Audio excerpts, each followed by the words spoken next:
Hey guys, Uncle Ray. Welcome to another episode of the Crypto Bellwether.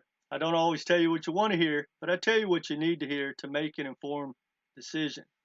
Now today, I'm going to walk you through the process of how cross-border payments work when it's set up on the XRP Ledger with Ripple, and I'm going to walk you through it and show you how it affects Ripple and the XRP token. Because guys, I've never seen so much hyped non-merit information in my life.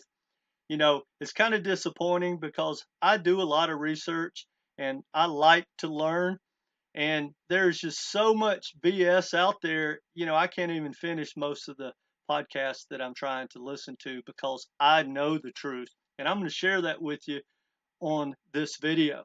Now, I get almost all my information directly from the source.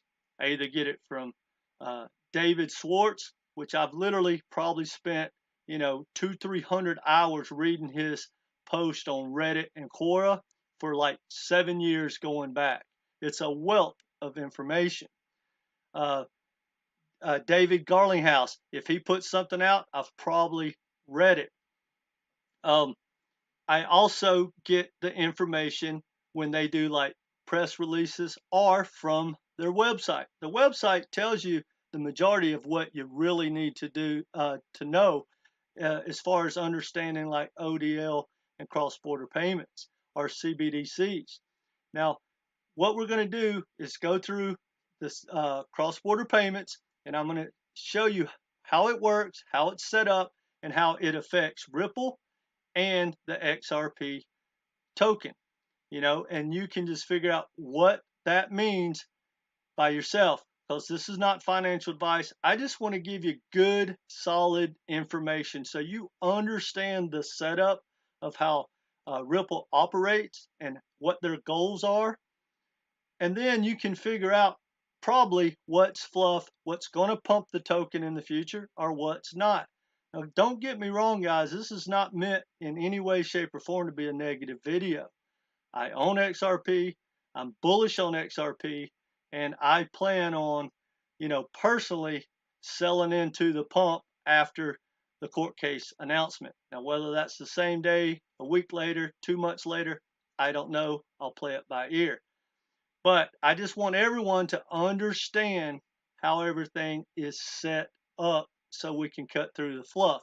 Because just this morning, guys, the first thing I saw, and we're talking about 4:30 in the morning. I get up early and I check what's going on in the crypto world. I saw a video of a guy who created an Excel spreadsheet, and he showed everyone how you should be calculating, or another way to calculate uh, the price of where XRP should be at.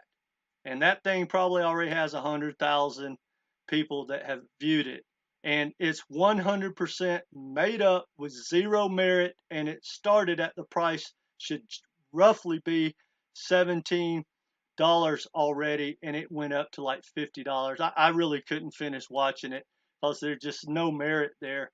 But I promise you, it's just going to feed and feed all through social media, and that hype, that fake hype with no merit, will become a fact to the majority of people pumping stuff.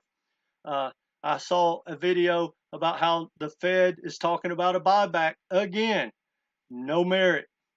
There was one saying that XRP has to be at $10,000. It's already in the works that if it's not $10,000, they can't process their payments. No merit. Straight hype, and is absolutely incorrect information. I saw another one where they were talking about how the countries around the world are already aligning. They literally said that it's in the works, that when they flip that switch, that the governments are going to use XRP as the world's currency, and it's going to be backed by silver and gold. Come on, guys. If y'all understood how the monetary system is set up and how the world works, that is never going to happen, ever. It's virtually impossible. I used to work for Bear Stearns. I understand the global setup with banks, and Yes, we have a reset coming, but the old legacy banking system is still going to be in place. It's going to be restructured and going to be look totally different. And we may have a digital dollar. We may have CBDCs. You know, everything runs on the blockchain and all that. But the same people, guys, the same people are going to be in control. Now, let's get into it.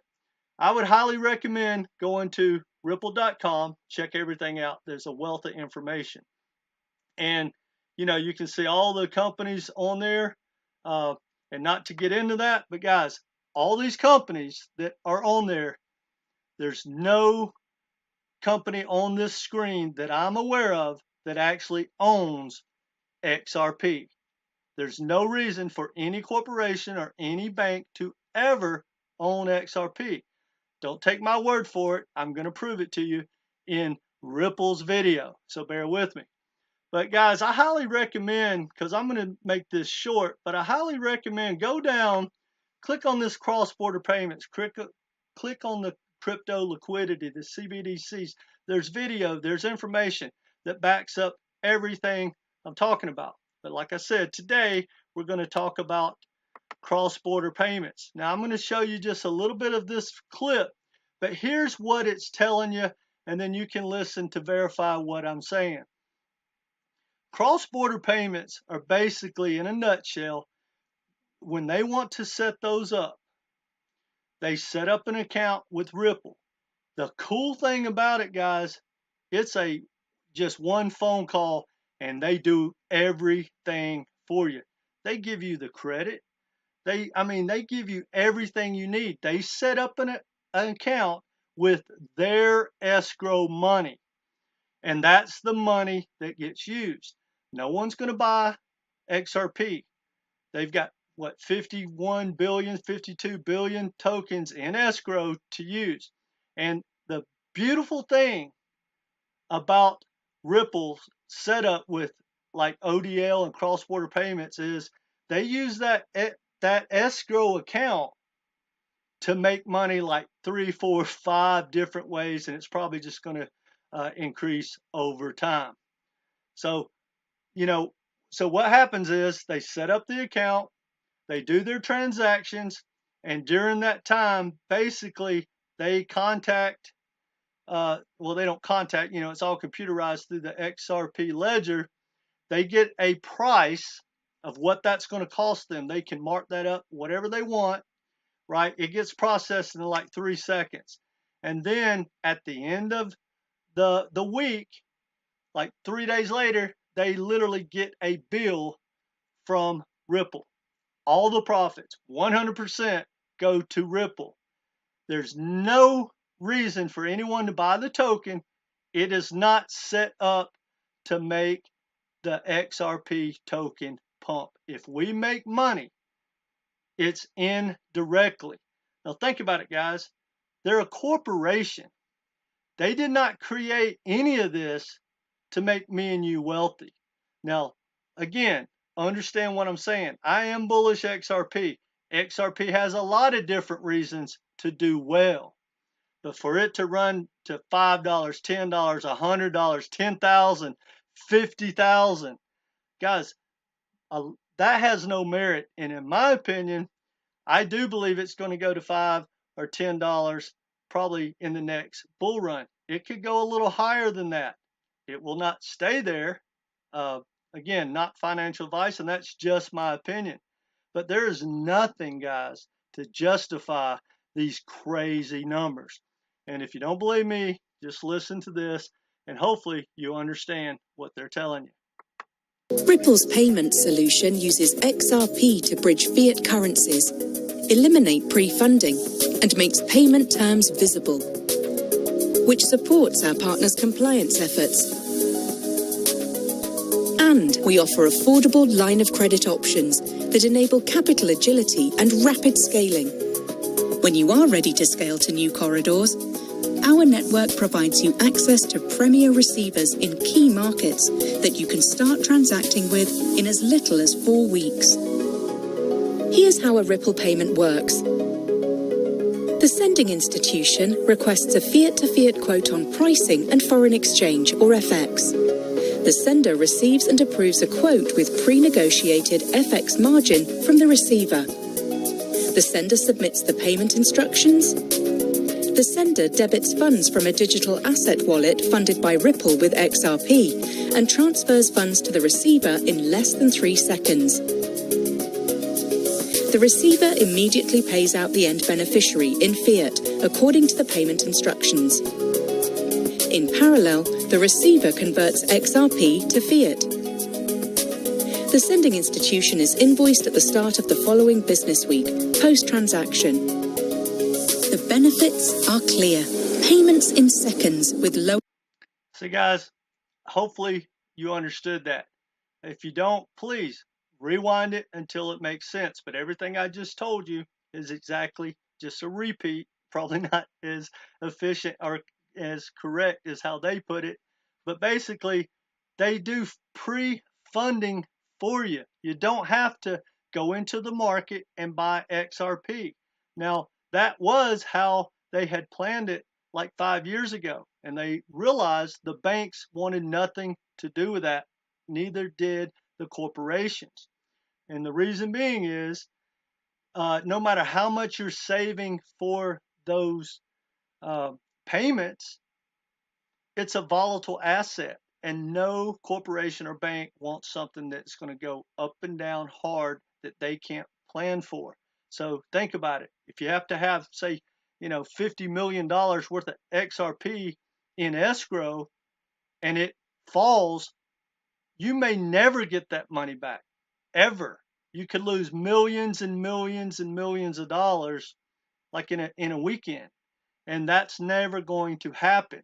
So that's why Ripple came up with ODL, which is absolutely amazing because it really doesn't matter of the volatility for the banks as far as when they make a transaction, guys, because it costs them pennies, and it doesn't matter, if Ripple is at $5 or 5 cents, or XRP, it doesn't matter. Now it's going to matter maybe to Ripple. They would rather have it at, say, $5 or $50, I'm sure. However, they do not need XRP to really ever be over $1, or at least not for the next, say, 25 years. That's a safe bet. Now, I know y'all don't like to hear that, but that's a fact. Now, this is a video I did, and I'll leave a link down below that talks about ODL, and this is a post from David Schwartz from Quora, and I want to read to you what he says.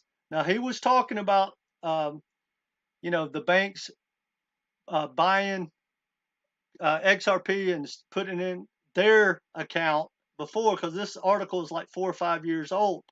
But I want to just read you, and this is a quote from David himself, one of the CEOs of Ripple, and in this thread, he was basically talking about, how they were different ways to make money through their escrow and with the XRP token.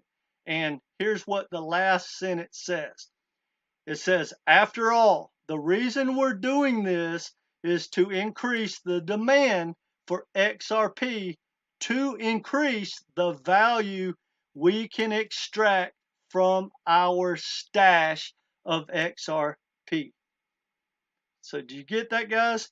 And this is a beautiful setup. And like I said, I'm very bullish, extremely bullish. Ripple, I think it's going to be one of the most powerful companies in the world. I think it's going to be like Apple or Google or Tesla or Amazon. It really is. But the effects of what they're doing to that token is not set up for it to have to go even to $5. Now, y'all do with that information as you will. But now, another thing I want you guys to think about. Now, because a lot of comments I've got when I've made my statements, people go, well, yeah, but they're going to they're going to take over the world. Everything, if you're transacting, all the money in the world, which no one's going to get that much of the pie, guys. No one. There's no indication whatsoever that's ever going to happen. But I just want to give y'all one small thought. Right now, as far as I can tell, pretty much Visa and MasterCard do more transactions than any other corporation in the world. And roughly they do 188 billion transactions. Now, with the amount of money that Ripple has in escrow, and because of the speed, right? When they do a transaction, it takes 3 seconds and it costs like a couple of pennies. So literally, guys, every single day, if the ledger could handle the transaction speed, which obviously it can't, the ledger does like 1,700 transactions per second now. But think about it, guys. They could do 188 billion pretty much like every hour and never have to go into the market to buy XRP. Now, if you disagree with me, you can all you want, but show me that I'm misinformed and I'll be glad to do a video. But guys, Ripple is not set up like, or has no need for the XRP token to take off or to pump. It doesn't have to. Now, here's the positive news about cross-border payments and ODL, in my opinion, because I used to not be anywhere close to as bullish about XRP as I am now. Again, not financial advice. But once I understood and once I saw how they set up ODL, it really turned me off. And I was like, that is the worst thing ever. The worst setup I've ever seen for the token. Because I thought, like the majority of you guys thought, that, Bank of America, you hear Bank of America just is doing a deal with Ripple. So you're thinking, wow, think about how powerful Bank of America is. Think about all the, branches they have. And they're going to have to buy, I don't know, half a billion, constantly of XRP. Well, that's not the case, guys. But and I could go find you 100 videos where they're interviewing the Ripple employees. I forget the lady's name, Rosie or whatever. She literally explained cross-border payments is just a bridge currency. It's just set up only to bridge. It wasn't set up for speculation. That's what me and you do, and that's fine. But anyway, another thought, guys, because we're all, looking at the ISO 222 tokens, right? And we're all excited about how massive that can be. And no matter what you think of who's getting what share, I'm not going to talk about that. But even if Ripple and XRP, if 100% of that set on that ledger, Swift only does 42 million transactions a year. That's a lot, but if they ran that through ODL for Ripple, they can process that much, a day, an hour. It's nothing. It is nothing. And again, Ripple would never have to go into the market by XRP to replace it. Now, I didn't finish telling you why it's. I think it is still very, very bullish and still a positive. Once I realized that Ripple can't dump on the community because they need that escrow set up. Now they can dump some, and maybe they, try to play the market. I don't know. I can't speak to that. If it gets to $5 though, or $10 or $20, you can bet some of that escrow is coming out, and they're going to take some profits. That's what they do. It goes on their corporate books, and they're going to do an IPO. They want that profit on the books. Now, that being said, they probably know that once they take those profits, they'll be able to buy back in the future. Now, I don't know their game plan as far as that, but I do know that they are going to dump a little bit. But my point is, being that they have to keep that escrow big, it kind of cuts the supply down in half.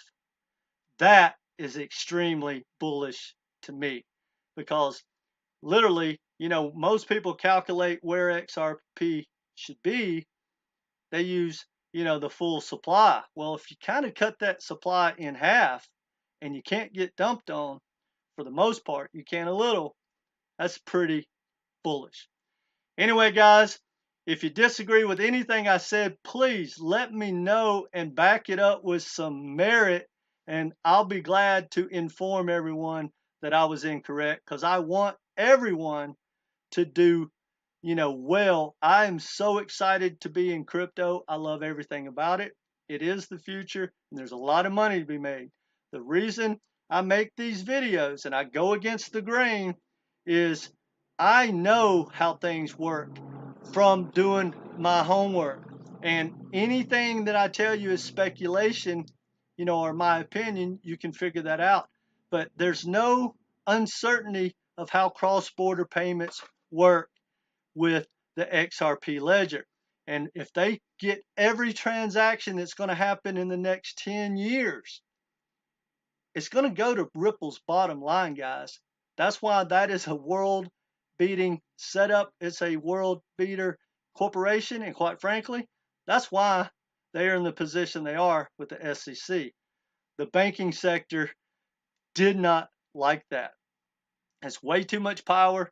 They could have made, they were dominating way too much, and now the U.S. government and like the legacy banks, they have all been playing catch up, guys. Now, if you don't believe me, I did a video about J.P. Morgan, how they are literally dominating the banking reset that's to come. I'll leave that link down below. And if you don't know how ODL works, I'll leave that video as well. Now, I know this got to be going a little longer than I wanted it to, but guys, I wanted to get that information out there. I know this is going to bother a lot of people, but I take investing extremely serious. If you believe that XRP token is going to be a world currency, and it has to be, and that it's already in the work, and once they flip that switch, and it's going to be backed by gold and silver and all that, okay. But for the people that want facts or information with merit, because yeah, a lot of it is putting the puzzle together. But guys, I'm trying to figure out, which I know now, but what I've been trying to figure out on all my tokens that I own, all my crypto, is should I put like $1,000 or 10,000, or should I mortgage, my house? That's what you want to figure out. So you need real information. I don't care if you're going to put 2% of your money or 100% of your money. I just want you to have as much information to make an informed decision. That's what I do, guys. I give you the information you need. You do with it what you will. Now, again, this is not financial advice. And that being said, in my opinion, one of the best trades out there is to stack some XRP. Now, probably should only put in as much as you can afford to lose, but I think risk reward is off the charts for anyone wanting to stack XRP. I don't see a downside, win or lose this court case, because I looked at the worst case scenario, and I'm not going to get into that. I think it'll just stay roughly where it's at, or still pump. But if they win, which I think they will, but I don't think the timeline anyone thinks is going to happen. I don't see this court case ending until the power behind the whole court case has met their objective, and I don't think they're even close yet. Maybe middle 2023 at the earliest. I could be wrong, and I hope I'm wrong, but just keep that in mind, guys. You got to understand how ODL works, how CBDCs are set up, and how cross-border payments, all are tied into Ripple, how Ripple makes their money, and the concept of what could pump the token. You need to understand that. Now, again, this was about cross-border payments, but there are a lot of different things that are going to pump that token, like, smart contracts and everything that's going to be built on top of the XRP Ledger that's coming down the pipe. There's a lot of positive things. I'm very bullish, and I hope this doesn't come off as negative, but guys, I think y'all need to be informed. Sorry I got so long with this. If you haven't subscribed, please do so. We're trying to grow this community, and we'd love you to be part of it. So make sure you hit that notification. Let me know in the comment sections what you think. All you haters, well, just go ahead and hate. It's all right, but I won't be responding to justify what I've said, because there's nothing that I have said that's not based in fact or merit, and most of it came directly from the source. So go ahead and hit that like button, guys. Share this with people, because I think it's important. People need real information to be successful in trading anything. That's all I got for you guys. Take care and come back.